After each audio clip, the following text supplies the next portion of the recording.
കൂടുതൽ വാർത്തകളും വീഡിയോകളും കാണാൻ ഈ ചാനൽ സബ്സ്ക്രൈബ് ചെയ്യുക. കൂടെ ബെൽ ബട്ടൺ അമർത്തുക. നമസ്കാരം.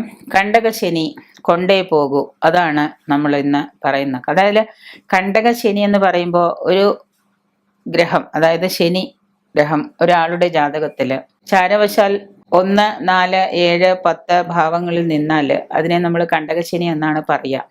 ചാരവശാൽ ശനി 1, 4, 7 ഭാവങ്ങളിലാണ് 10 ഭാവങ്ങളിലാണ് നിൽക്കുന്നതെങ്കിൽ അതിന് കണ്ടകശനി എന്ന് പറയുമ്പോൾ, ഈ കണ്ടകശനി എന്ന് പറഞ്ഞാൽ ആളുകൾ കളിയാക്കി പറയുന്ന ഒരു രീതിയാണ് കണ്ടകശനി കൊണ്ടേ പോകൂ എന്ന്. കാരണം ആ സമയത്ത് അതുപോലെയുള്ള ദുരിതങ്ങളും പ്രശ്നങ്ങളും നമുക്ക് വന്നു ചേരാം. അപ്പോൾ ഈ കണ്ടകശനി എന്ന് പറയുമ്പോൾ ജനിച്ച കൂറിന്റെ ഈ ഭാഗങ്ങളിൽ ചാരവശാൽ ഈ ശനി നിൽക്കുന്നു എന്ന് കാണുമ്പോൾ നമ്മൾ കണ്ടകശനി കാലം ജന്മലഗ്നത്തിന്റെ 2ാം ഭാവം, 12ാം ഭാവം, 7ാം ഭാവം, 10ാം ഭാവത്തിലൊക്കെയാണ് ശനി ചാരവശാൽ വരുന്നതെങ്കിൽ നമ്മൾ അതിന് പരിഹാരമായിട്ട് സാധാരണ ചെയ്യാറുള്ളത് ശനിയാഴ്ച ദിവസം ശാസ്താവിന് വഴിപാടുകൾ ചെയ്യുക. നമ്മൾ അതിനെക്കുറിച്ച് പലപ്പോഴും പറഞ്ഞിട്ടുള്ളതാണ്. ശാസ്താവിന് വഴിപാടുകൾ ചെയ്യുക, നീരാഞ്ജനം കത്തിക്കുക, നെയ്വിളക്ക് കത്തിക്കുക, ഭസ്മാഭിഷേകം ചെയ്യുക, സ്തോത്രങ്ങൾ ജപിക്കുക, ശാസ്താവിൻ്റെ മന്ത്രങ്ങൾ, ശാസ്താ മന്ത്രങ്ങൾ നമ്മൾ പാരായണം ചെയ്യുക. ഇതൊക്കെയാണ്. 7.5 ശനിയാണ്. 7.5 ശനി 7.5 വർഷവും കണ്ടകശനി 2.5 വർഷവുമാണ് പറയുന്നത്. ഇപ്പൊ ചില ആളുകൾക്ക് ശനി നടപ്പിൽ വരുന്നത് ഏതാണ്ട് 2022 ഏപ്രിൽ 29-ാം തീയതി വരെ ഒക്കെയാണ് ശനിയുടെ നിലനിൽപ്പ്. ആ സമയത്താണ് ഈ കണ്ടകശനി ഇപ്പൊ തീരുന്നത്. പിന്നെ വരുന്നത് ശനിക്ക് ശേഷം വരുന്ന ജന്മശനി, അഷ്ടമശനി, അങ്ങനെ പല ശനികളുണ്ട്. പക്ഷെ ഈ കണ്ടകശനി കാലത്ത് കുടുംബ ദുരിതങ്ങള്, സാമ്പത്തിക ദുരിതങ്ങള്, അപകടങ്ങള്, അതുപോലെ തന്നെയുള്ള മരണതുല്യമായ പല അവസ്ഥകളും അനുഭവിക്കേണ്ടതായിട്ട് വരാം. ചില ആളുകൾക്ക് മരണം പോലും സംഭവിക്കാം.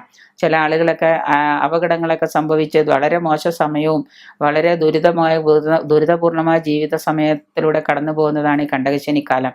ചിലവർ പല ആക്സിഡന്റുകളിലൊക്കെ ചില സമയത്ത് മരിക്കുന്ന സമയത്തൊക്കെ പറയാറുണ്ട് ഈ കണ്ടകശനി കൊണ്ടേ പോയി എന്ന് പറയാറുണ്ട്.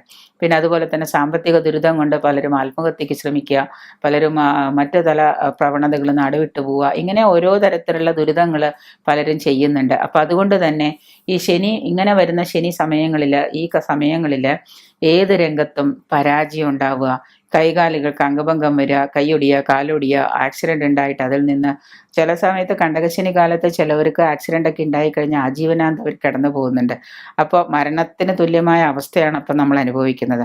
അതുകൊണ്ട് തന്നെ ഭാര്യാപുത്ര വിരഹങ്ങൾ, ഭാര്യ വഴക്കിട്ട് പോവുക, പുത്രന്മാർ വഴക്കിട്ട് പോവുക, കുടുംബത്തിൽ നിന്നും കലഹങ്ങൾ, വഴക്കുകൾ, രോഗാതി ദുരിതങ്ങൾ, ഈ കടബാധ്യതകൾ, സമ്പത്തൊക്കെ കൈവിട്ട് പോയിട്ട് കടങ്ങൾ വന്ന് കയറുക, ഇങ്ങനെയുള്ള സദാസമയം നമ്മളെ ദുരിതത്തിലാക്കുന്ന പ്രവൃത്തികളാണ് ഈ കണ്ടകശനി സമയത്ത് വന്നു ചേരുന്നത്. 7.5 ശനി കുറച്ചു കാലം ദുരിതമാണെങ്കിൽ പിന്നെ കുറച്ചു കാലം കൊണ്ട് വേറെ ഓരോന്നും വന്നു ചേരുന്നുണ്ട്. ഇട്ടിരിക്കുന്ന വസ്ത്രം പോലും ഉപേക്ഷിച്ച് പോകുന്നൊരു സാഹചര്യം കണ്ടകശനി കാലത്ത് വരാം. അതുകൊണ്ട് തന്നെ നമ്മൾ ചെയ്യേണ്ടത് എന്ന് വെച്ച് കഴിഞ്ഞാൽ ശനിക്ക് പറയുന്നതായ വഴിപാടുകൾ എന്തൊക്കെയാണോ, ശനി വരുന്നു എന്ന് തോന്നുന്ന സമയത്ത് അങ്ങനെ പറയുന്ന വഴിപാടുകൾ എന്തൊക്കെയാണോ, അത് കർമ്മത്തിലാണെങ്കിൽ 10ാം ഭാവത്തിലാണെങ്കിൽ കർമ്മത്തിൽ, 7ാം ഭാവത്തിലാണെങ്കിൽ ആരോഗ്യത്തിൽ, 4ാം ഭാവത്തിലാണെങ്കിൽ കുടുംബത്തിൽ, 1ാം ഭാവത്തിലാണ്, 2ാം ഭാവത്തിലാണെങ്കിൽ വേറെ തരത്തിൽ, ഇങ്ങനെ ഓരോ സഹായ സ്ഥാനമാണ് 2ാം ഭാവം. അവിടെ ശനി വന്ന് നിന്ന് കഴിഞ്ഞാൽ പിന്നെ പറയണ്ട, പിന്നെ ഒരു സഹായവും ആരുടെ കയ്യിൽ നിന്ന് കിട്ടില്ല. സാമ്പത്തികമായിട്ടൊക്കെ നമ്മൾ കഷ്ടപ്പെട്ട ഇതായിട്ട് പോകും. ഇപ്പം തന്നെ കുറേ നാളുകാർ അനുഭവിച്ചുകൊണ്ടിരിക്കുന്നുണ്ടല്ലോ. അപ്പം അതുകൊണ്ട് നിങ്ങൾ അതിനെ പരിഹാസ്യപരമായ രീതിയിലോ തമാശ രീതിയിലോ കാണാതെ, അത് വളരെ പേടിക്കാനുള്ളതുമല്ല എങ്കിൽ തന്നെയും നമ്മൾ അതിനെ വളരെ ഭംഗിയായിട്ട് മന്ത്രങ്ങളുകൊണ്ടും ജപങ്ങളുകൊണ്ടും പരിഹാരങ്ങളുകൊണ്ടും അതിനെ നേരിടാൻ ശ്രമിക്കുക. അങ്ങനെ ചെയ്തു കഴിയുമ്പോൾ നമുക്ക് ഇതിൻ്റെ ദോഷങ്ങളൊക്കെ മാറി നല്ലൊരു അനുഗ്രഹം നിങ്ങൾക്ക് സിദ്ധിക്കുകയും ചെയ്യും. ശാസ്താവിനെ പൂജിക്കുക, ശനീശ്വരനെ പൂജിക്കുക, അയ്യപ്പനെ പൂജിക്കുക, ധർമ്മശാസ്താവിനെ പൂജിക്കുക, ശാസ്താവിനെ നല്ലതുപോലെ പ്രീതിപ്പെടുത്തുക, ശനീശ്വര യന്ത്രം ധരിക്കുക, ഇതൊക്കെ ഇതിന് മാർഗമായിട്ടുള്ളൂ. അപ്പം അതുകൊണ്ട് തന്നെ കണ്ടകശനി കൊണ്ടേ പോകുന്നു എന്നുള്ള സത്യത്തിൽ അതൊരു വാസ്തവം തന്നെയാണ്. പലതരത്തിൽ അല്ലെങ്കിൽ ഒരു തരത്തിലല്ലെങ്കിൽ മറ്റൊരു തരത്തിൽ നമ്മളെ ദുരിതപൂർണമാക്കി കളയും ഈ ഒരു സമയകാലം, 2-2.5 വർഷക്കാലത്തോളം. അതുകൊണ്ട് അതിന് വേണ്ട രീതിയിൽ തന്നെ നമ്മൾ ഗൗരവത്തോടെ കാണുക. അതിന് വേണ്ട എന്തൊക്കെയാണോ പരിഹാരങ്ങളായിട്ട് ചെയ്യേണ്ടത് അതിന് ചെയ്യുക.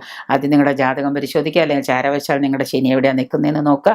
എന്നിട്ട് നമ്മൾ അതിന് വേണ്ട പരിഹാരങ്ങൾ ആ സമയം 10 ദിവസമേ ഉള്ളൂവെങ്കിൽ പോലും ആ 10 ദിവസത്തേക്കാണെങ്കിലും അതിന് വേണ്ട പരിഹാരക്രിയകൾ നിങ്ങൾ ചെയ്യാൻ ശ്രമിക്കുക. കണ്ടകശനി എന്നുള്ളത് സത്യമാവാതെ നിങ്ങളുടെ ലൈഫിൽ നിന്ന് അതിനെ മാറ്റി നിർത്താൻ നോക്കുക.